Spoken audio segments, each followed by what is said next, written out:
नमस्कार दोस्तों, आज की कक्षा में आपका स्वागत है। आज हम दक्षिणी अमेरिका की वनस्पति के बारे में अध्ययन करेंगे। इससे पूर्व की कक्षा में हमने दक्षिणी अमेरिका की जलवायु और उसके जलवायु प्रदेशों का अध्ययन किया था। दक्षिण अमेरिका की वनस्पति को प्रभावित करने वाले जो कुछ कारक हैं वो वहाँ की जलवायु, भू आकृति, मिट्टी, अक्षांशीय विस्तार आदि कारक हैं जो वहाँ की वनस्पति के वितरण और उसके प्रकार को प्रभावित करते हैं। पृथ्वी पर पाए जाने वाले कुल वन क्षेत्र के प्रतिशत की दृष्टि से अमेरिका का विश्व में दक्षिण अमेरिका का विश्व में प्रथम स्थान है। विश्व के कुल वनों का 25% दक्षिण अमेरिका में पाया जाता है। कुल वनों का 25% दक्षिण अमेरिका में विद्यमान है तथा इस महाद्वीप की 52% भूमि वनों से आच्छादित है। 25 का उल्टा कर दीजिए 52 और 52 का उल्टा कर दीजिए 25, तो विश्व के कुल वनों का 25% दक्षिण अमेरिका में है और यहाँ की 52% जो भूमि है वो वनों से आच्छादित है।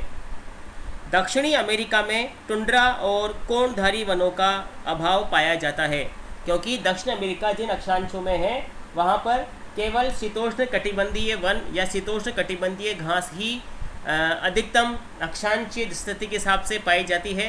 वहाँ पर कोणधारी और टुंड्रा वन नहीं पाए जाते हैं।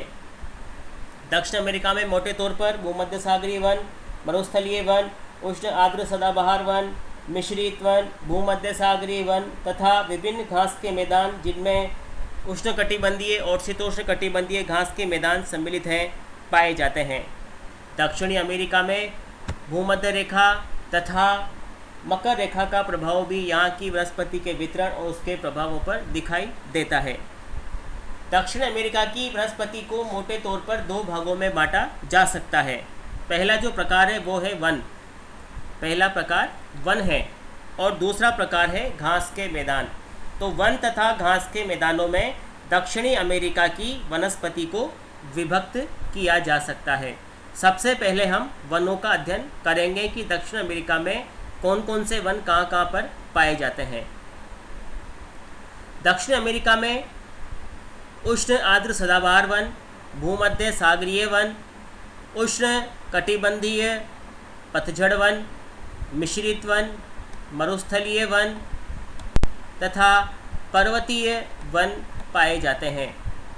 6 प्रकार के वन यहाँ पर विद्यमान हैं। सबसे पहले हम उष्ण आर्द्र सदाबहार वनों का अध्ययन करेंगे। दक्षिण अमेरिका में उष्ण आर्द्र सदाबहार वन भूमध्य रेखीय भागों में पाए जाते हैं। भूमध्य रेखा के आसपास वाले क्षेत्रों में उष्ण आर्द्र सदाबहार वन स्थित है। दक्षिण अमेरिका में भूमध्य रेखा की स्थिति लगभग ये है, ये भूमध्य रेखा 0 डिग्री जो रेखा है वो यहाँ से गुजरती है जो कि अमेजन बेसिन के लगभग सहारे यहाँ से निकलती है। तो इस भूमध्य रेखा वाले संपूर्ण क्षेत्र में इसके 10 डिग्री उत्तर और 10 डिग्री दक्षिण वाले क्षेत्र में यहाँ पर उष्ण आर्द्र सदाबहार वनों का विस्तार पाया जाता है क्योंकि यह भूमध्य रेखीय भाग हैं और यहाँ पर अत्यधिक वर्षा और अत्यधिक तापमान पाए जाते हैं। फलस्वरूप सदाबहार वन यहाँ देखने को मिलते हैं। सदाबहार वनों की जो विशेषताएं थी वो हमने जब वनस्पति के प्रकारों का अध्ययन किया था तब हमने पढ़ा था कि इन वनों की लकड़ियाँ कठोर होती है, वृक्ष काफ़ी लंबे होते हैं, 50 मीटर तक इनकी ऊंचाई होती है और एक ही स्थान पर विभिन्न प्रकार के वृक्ष यहाँ पर पाए जाते हैं।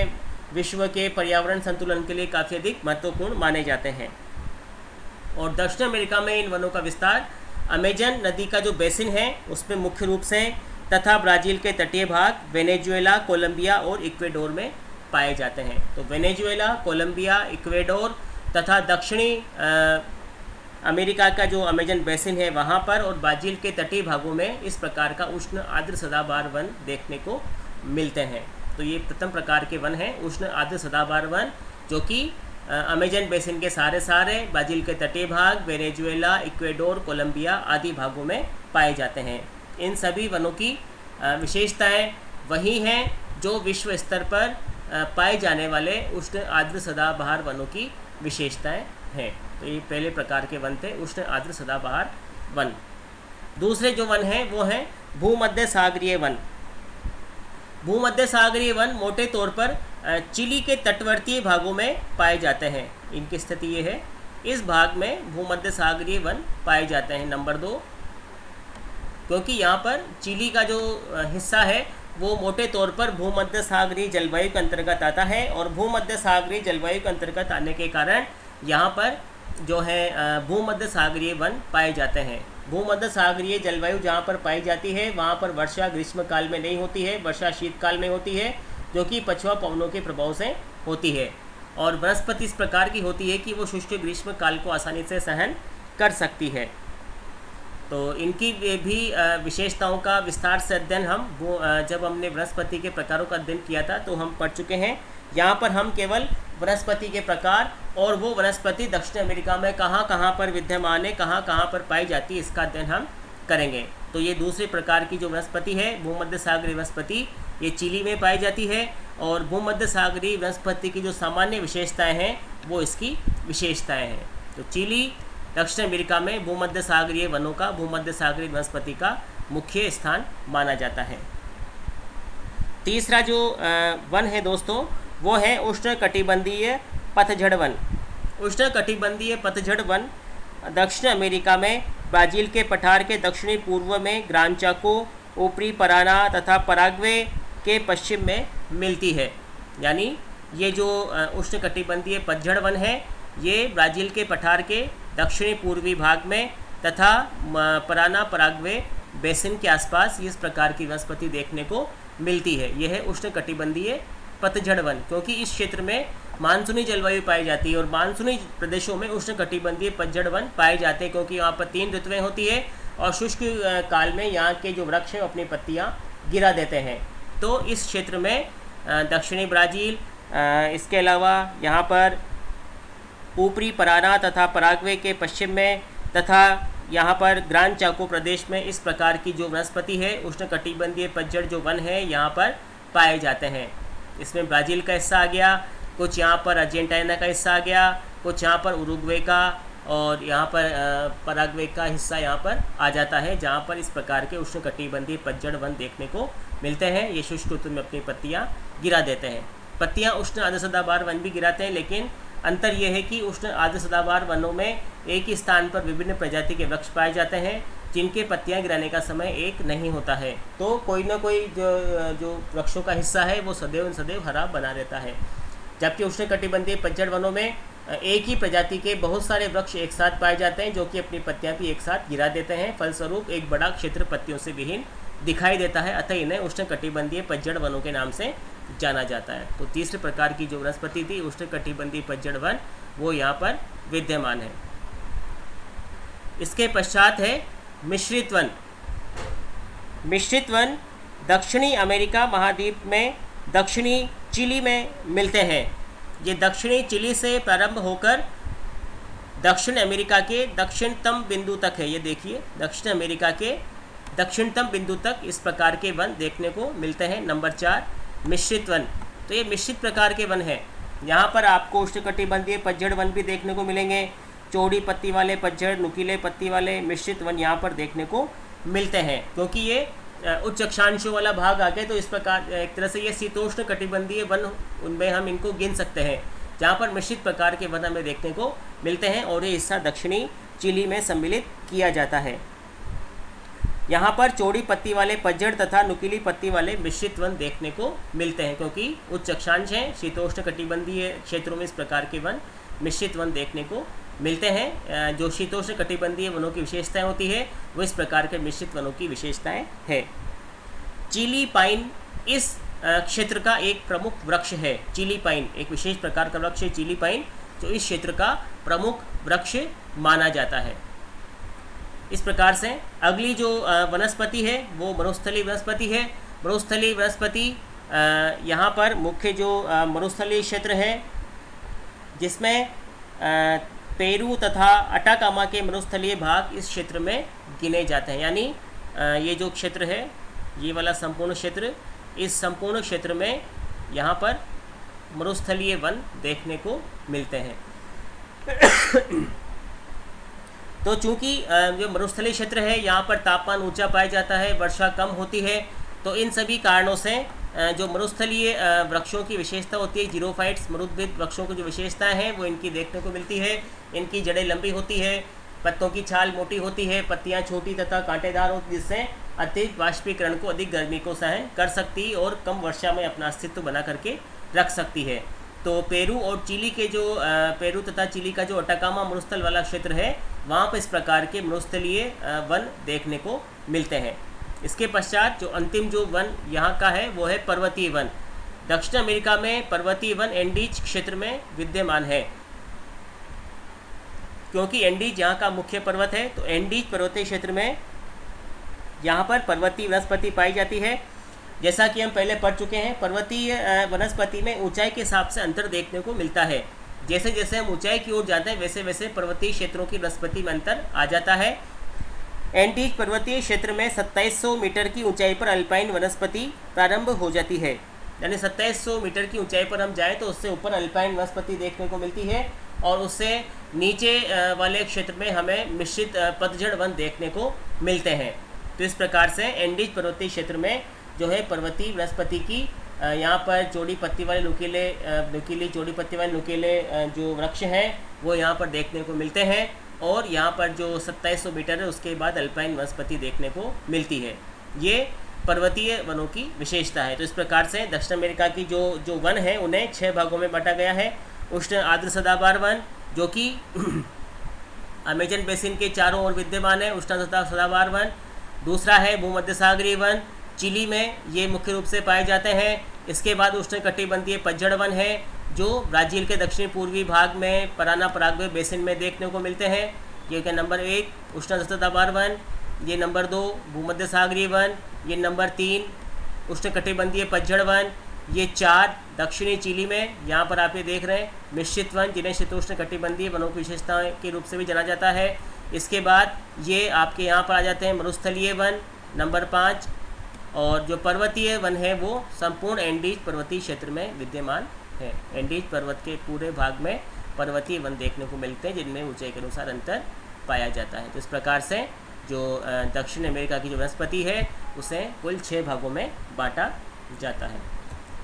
तो दोस्तों इस प्रकार हम देखते हैं कि दक्षिण अमेरिका में जो वन है वो 6 भागों में बांटे गए हैं। उष्ण आर्द्र सदाबहार वन, भूमध्य सागरीय वन, उष्णकटिबंधीय पतझड़ वन, मिश्रित वन, और इधर से मरुस्थलीय वन, मरुस्थलीय वनों के पश्चात पर्वतीय वन। इस प्रकार से कुल 6 प्रकारों में दक्षिण अमेरिका की वनस्पति का विभाजन किया गया है। अब दोस्तों वनों के बाद जो दूसरी वनस्पति यहाँ पर पाई जाती है वो है घास के मैदान। घास के मैदान भी दक्षिण अमेरिका में काफ़ी महत्वपूर्ण हैं। यहाँ पर 2 प्रकार के घास के मैदान पाए जाते हैं। पहला तो उष्णकटिबंधीय घास के मैदान और दूसरा शीतोष्ण कटिबंधीय घास के मैदान। दक्षिण अमेरिका में उष्णकटिबंधीय घास के मैदानों को 3 नामों से जाना जाता है, जिनके नाम है लानोज, कंपोज और कटिंगा। लानोज जो घास के मैदान हैं वो हमने पहले भी पढ़ा था दोस्तों। ओरोनिको नदी बेसिन का जो उत्तरी क्षेत्र है, वेनेजुएला का जो ये हिस्सा है, यहाँ पर लानोज जो वन है, जो घास के मैदान है लानोज, वो यहाँ पर पाए जाते हैं। ये लानोज घास के मैदानों का हिस्सा है। ये मोटे तौर पर जो वेनेजुएला है, वेनेजुएला में इस प्रकार के ओरोनिको नदी बेसिन के उत्तर पश्चिम में इस प्रकार के जो घास के मैदान हैं लानोज, उष्णकटिबंधीय घास के मैदान, वो यहाँ पर पाए जाते हैं। तो पहला जो हो गया लानोज। इस प्रकार से दूसरा जो है दोस्तों, दूसरा है कंपोज। जो कंपोज घास के जो मैदान है वो जो ये आपके ब्राज़ील का जो हिस्सा है, उत्तरी ब्राज़ील और दक्षिण में पाए जाते हैं। ब्राज़ील का जो उत्तरी भाग है वहाँ पर जो कंपोज घास के मैदान है वो मोटे तौर पर देखने को मिलते हैं। अमेजन बेसिन के आप ठीक दक्षिण की ओर चले आइए, वहाँ पर आपको जो कंपोज घास के मैदान हैं वो आपको देखने को मिलेंगे। और जो दोस्तों तीसरा जो क्षेत्र बसता है वो ब्राज़ील के पठार के दक्षिण पूर्व में स्थित है, लानोज, कंपोज, और तीसरा है दोस्तों कटिंगा। यानी कंपोज घास के मैदानों के दक्षिण में जो ब्राज़ील का उच्च प्रदेश स्थित है वहाँ पर जो कटिंगा घास के मैदान है वो वहाँ पर देखने को मिलते हैं। तो उष्णकटिबंधीय घास के जो मैदान हैं वो 3 प्रकार के हैं, लानोज, कंपोज और कटिंगा। लानोज वेनेजुएला में तथा कंपोज और कटिंगा घास के मैदान ब्राज़ील के उच्च पठारी भाग में देखने को मिलते हैं। तो आप ये काफ़ी महत्वपूर्ण है। लानोज घास के मैदान वेनेजुएला में मुख्य रूप से पाए जाते हैं और ब्राज़ील के उच्च भाग में, ब्राज़ील के पठारी भाग में कंपोज तथा कटिंगा घास के मैदान देखने को मिलते हैं। तो ये उष्णकटिबंधीय घास के मैदान हैं। चूँकि इन क्षेत्रों की जो विशेषताएं हैं वो उष्णकटिबंधीय विशेषताएं हैं, इसलिए यहाँ पर उष्णकटिबंधीय घास के मैदान पाए जाते हैं, जिन्हें 3 नामों से जाना जाता है, लानोज, कंपोज और कटिंगा। लानोज वेनेजुएला के क्षेत्र के आसपास, कंपोज तथा कटिंगा ब्राज़ील के पठारी भाग में देखने को मिलते हैं। ये उष्णकटिबंधीय घास के मैदान हैं। अब हम शीतोष्ण कटिबंधीय घास के मैदानों के बारे में पढ़ते हैं। विश्व में जो शीतोष्ण कटिबंधीय घास के मैदान है वो कहाँ पर पाए जाते हैं दोस्तों? सबसे पहले साइबेरिया में, जिन्हें किस नाम से जाना जाता है? स्टेपीज के नाम से जाना जाता है। और उत्तरी अमेरिका तथा कनाडा में जिन्हें प्रेरीज के नाम से जाना जाता है। दक्षिण अमेरिका में इन्हें पंपाज के नाम से जाना जाता है। तो शीतोष्ण कटिबंधीय घास के मैदान दक्षिण अमेरिका में पंपाज के नाम से जाने जाते हैं, दक्षिण अफ्रीका में वेल्ड्स के नाम से, ऑस्ट्रेलिया में डाउन्स के नाम से जाना जाता है। तो जहाँ पर हम देखते हैं कि जो शीतोष्ण कटिबंधीय घास के मैदान हैं वो अर्जेंटीना में जो पंपाज क्षेत्र है, पंपाज घास का क्षेत्र है, वहाँ पर ये देखने को मिलते हैं।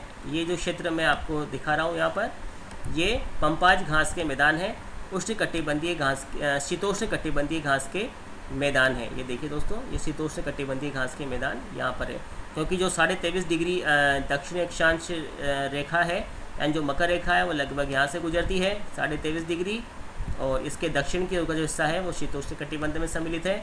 तो ये जो क्षेत्र हैं ये शीतोष्ण कटिबंधीय घास के अंतर्गत आ जाते हैं।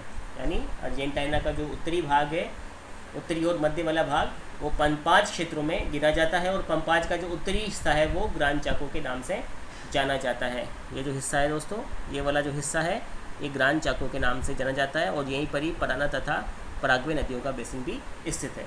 तो पंपाज जो घास के मैदान हैं वो शीतोष्ण कटिबंधीय घास के मैदानों के नाम से जाने जाते हैं। तो इस प्रकार दक्षिण अमेरिका में पाई जाने वाली वनस्पति को 2 भागों में बांटा गया है, पहला वन तथा दूसरा घास के मैदान। वनों को 6 प्रकारों में बांटा गया है, काफ़ी सरल है। पहला उष्णकटिबंधीय आर्द्र सदाबहार वन, जिनकी विशेषताएं हम पहले ही काफ़ी विस्तार से पढ़ चुके हैं, और ये दक्षिण अमेरिका में अमेजन नदी के बेसिन, कोलंबिया, वेनेजुएला, इक्वेडोर आदि क्षेत्रों में पाए जाते हैं। भूमध्य सागरीय वन चिली में पाए जाते हैं, और भूमध्य सागरीय वनस्पति की जो समस्त विशेषताएं हैं वो इन विषय वनों की विशेषताएं हैं, तो आप उनको यहाँ पर लिख सकते हैं। उष्णकटिबंधीय जो पतझड़ वन है दोस्तों, ये ब्राज़ील के पठार के दक्षिण में, दक्षिण पूर्व में, पराना पराग्वे बेसिन में, उरुग्वे में, बोलीविया में आदि में विद्यमान है, यहाँ पर पाए जाते हैं। मिश्रित वन दक्षिणी चिली में पाए जाते हैं, जैसा कि आपको भी बताया था मैंने। ये शीतोष्ण कटिबंधीय घास के शीतोष्ण कटिबंधीय जो वन है उसका ही एक रूप है मिश्रित वन। इसके पश्चात जो मरुस्थलीय वनस्पति दोस्तों, मरुस्थलीय वनस्पति पेरू तथा चिली का जो मरुस्थलीय क्षेत्र है, अटाकामा का मरुस्थल है, वहाँ पर इस प्रकार के मरुस्थलीय वन देखने को मिलते हैं। और मरुस्थलीय वनस्पति की जो विशेषताएं हैं वे सभी विशेषताएं यहाँ पर लिखी जा सकती हैं, जिनकी विशेषताएं पहले पिछले अध्याय में पढ़ चुके जब हमने विश्व स्तर पर वनस्पति का वितरण देखा था। अंतिम है पर्वतीय वन। पर्वतीय वन एंडीज पर्वतीय भाग में पाए जाते हैं, जहाँ पर 2700 मीटर के नीचे जो है वो मिश्रित वन पाए जाते हैं, और उसके ऊपर जब हम जाएंगे तो अल्पाइन वनस्पति शुरू हो जाती है। यहाँ की दूसरी जो वनस्पति उसे घास के मैदानों के नाम से जाना जाता है। घास के मैदान जो हैं वो 2 प्रकार के हैं, उष्णकटिबंधीय घास के मैदान और शीतोष्ण कटिबंधीय घास के मैदान। उष्णकटिबंधीय घास के मैदान वेनेजुएला और उसके आसपास ओरोनिको नदी घाटी में पाए जाते हैं, जिन्हें लानोज के नाम से जाना जाता है। और दूसरे जो घास के मैदान हैं उन्हें कंपोज और कटिंगा के नाम से जाना जाता है। कंपोज और कटिंगा घास के मैदान ब्राज़ील के पठारी भाग पर पाए जाते हैं। शीतोष्ण कटिबंधीय घास के मैदान अर्जेंटीना के मध्य भाग में पंपाज घास के मैदानों के नाम से जिन्हें जाना जाता है, वहाँ पर शीतोष्ण कटिबंधीय घास के मैदान देखने को मिलते हैं, जो कि खाद्यान्न उत्पादन के लिए विश्व में काफ़ी अधिक महत्वपूर्ण, विश्व प्रसिद्ध है। इस प्रकार दोस्तों यहाँ पर हमने दक्षिणी अमेरिका की वनस्पति का अध्ययन किया। इससे संबंधित आपके जो भी प्रश्न हैं वो चैट बॉक्स में अवश्य लिखें। वहाँ पर आप जो भी आपके प्रश्न हैं चैट बॉक्स में दें, जिनका उत्तर अवश्य आपको दिया जाएगा। आज हम इतना अध्ययन करेंगे।